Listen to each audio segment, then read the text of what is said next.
আব্বা দুপুরের খাওয়ানোর সময় হয়েছে, চাইটা খাইয়ে লও। আরে তুই যে আমার এখানে আব্বা ডাক্তার তো কি হইতে পারে একবার ভেবে দেখছো? যা হবার হবে।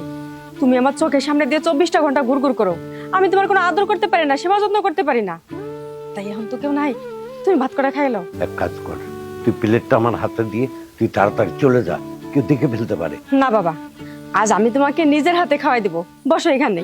আরে মা, পাগলামি করিস নে। বাবা, আমার এই ব্যাপারটা তোমার কাছে পাগলামি মনে হইতাছে? শোনো বাবা, তোমার কাছে পাগলামি মনে হইতে পারে, কিন্তু আমার কাছে এটা বাবার প্রতি মেয়ের ভালোবাসা। তুমি বসো তো, আমি তোমার নিজে হাতে খাবো।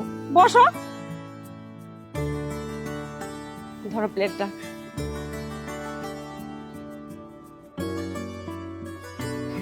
আজ আমি কতদিন পরে নিজের হাতে আমার বাবাকে খাওয়াই দিচ্ছি। না বাবা।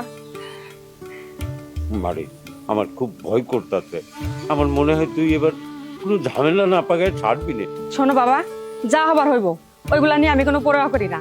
আমি এবার নিজের বাবাকে খাওয়াইতে পারতেছি, এটাই আমার কাছে অনেক কিছু। নাও তো, তুমি আগে খাবারগুলো খাই নাও। আর বাবা শোনো, আমি না আজকে রাত্রে রোস্ট পাকাবো। তুমি তো রোস্ট খুব পছন্দ করো। তুমি এক কাজ করো, আমি রাতে তোমার রুমে চুরি করে রোস্ট রেখে আসবো, তুমি খাইও।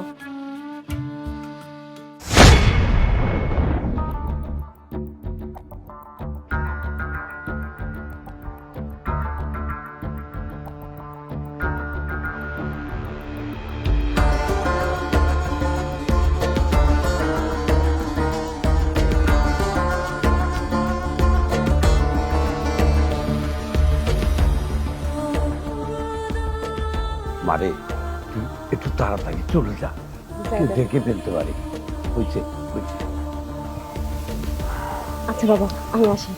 এইভাবে ঠিক মতো খাওন দিলে খুব তাড়াতাড়ি মাছগুলো বড় হয়ে যাবে। হ্যাঁ, শেষ। কি ব্যাপার সপি, তুমি এত সাত সকালে আমার বাড়িতে কি মনে করে বসো? আইলাম আর কি, সকাল সকালে এমন একটা জিনিস দেখলাম, মনটা রাত ধরে রাখতে পারলাম না, তাই আপনার কাছে আইলাম। কি এমন জিনিস যেটা কিনা তুমি খুব তাড়াতাড়ি প্রকাশ করার জন্য আমার কাছে ছুটে আসছো? না, আমি আবার খাইলা খাইলে মুখে কথা কই না, আমি আবার একটু প্রমাণ রেখে কথা বলি। এই ধরেন দেখেন, আমি নিজে ছবি।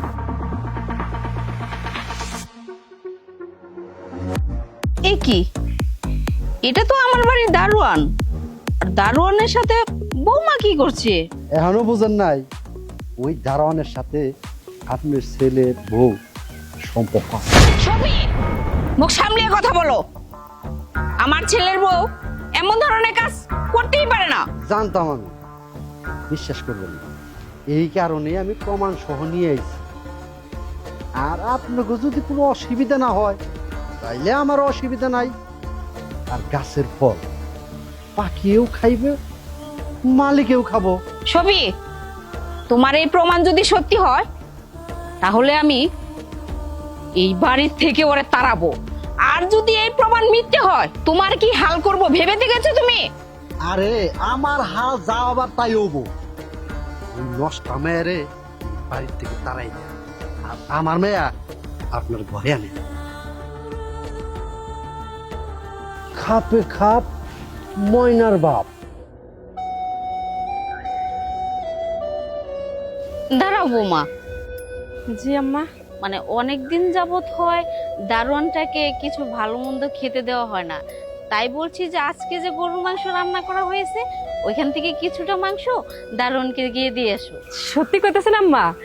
তারে গরুর মাংস দিমু?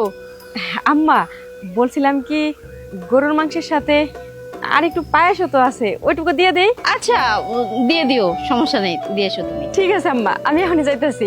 আচ্ছা,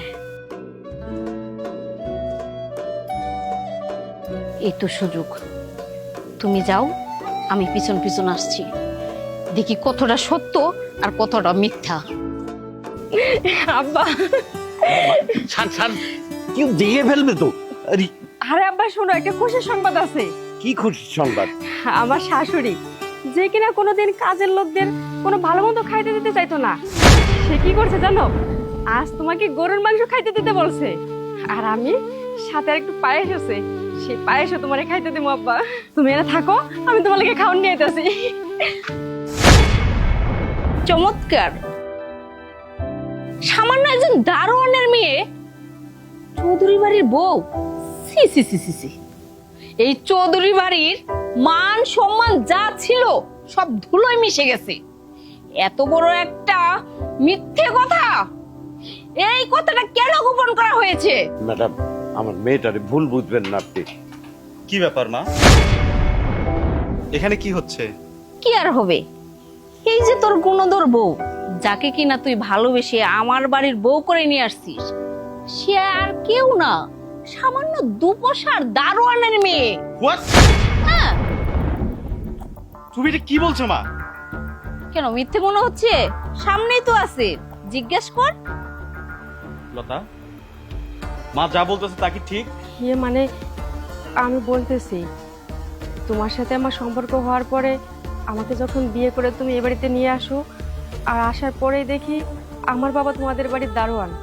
হ্যাঁ, আমি তোমাকে কথাটা বলতে চেয়েছিলাম কিন্তু বলতে পারিনি, কারণ বাবা আমাকে নিষেধ করেছিল।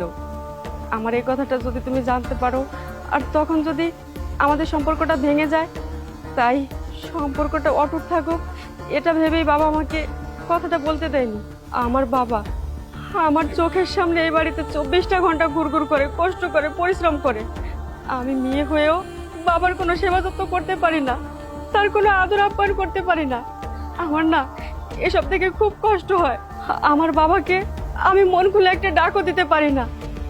যদি বিষয়টা তোমরা জেনে যাও আর আমাকে এই বাড়িতে না রাখো, সেই ভয়ে ছিলাম সারাক্ষণ। ও আচ্ছা, এতদিন ভয়ে ছিলি যদি আমরা কিছু জেনে যাই তাহলে তোর সংসারটা ভেঙে যাবে। এখন তো জেনে গেলাম, তুই মনে করেছিস আমি তোকে মেনে নেব? অসম্ভব। এই মুহূর্তে এখন এই বাড়ি থেকে চলে যাবি বাপ বেটি মিলে। না মা, ওরা কোথাও যাবে না, ওরা এই বাড়িতেই থাকবে। তারিকুল, থাকবে মানে কি? সামান্য একটা দারোয়ানের মেয়ে এই চৌধুরী বাড়ির বউ হিসাবে থাকবে? অসম্ভব, এটা আমি হতে দিব না। বের হয়ে যা বলছি। মা, তুমি হয়তো অতীতের কথা ভুলে গেছো। আমার বাবা কিন্তু সামান্য একটা জুট মিলের সিকিউরিটি গার্ড ছিল, সেখান থেকে আমাকে পড়াশোনা করিয়ে আজকের এত কিছু করেছে। মা, একটা সত্যি কথা জানো কি? মানুষ যত বড়ই হোক না কেন, তাকে তার অতীতের কথা স্মরণ রাখতে হয়। লতা, তুমি মার কথায় কিছু মনে করো না, মাকে আমি ম্যানেজ করে নেব। আর এত বড় ঘটনা তুমি যেহেতু আমার কাছে লুকিয়ে গেছো, সেখানে তো আর কিছু করার নেই, কিছু বলারও নেই। আর আজকে থেকে তোমার বাবা আমার এই বাড়ির দারোয়ান না, সে আমাদের এই বাড়িতে থাকবে মেহমান হিসেবে।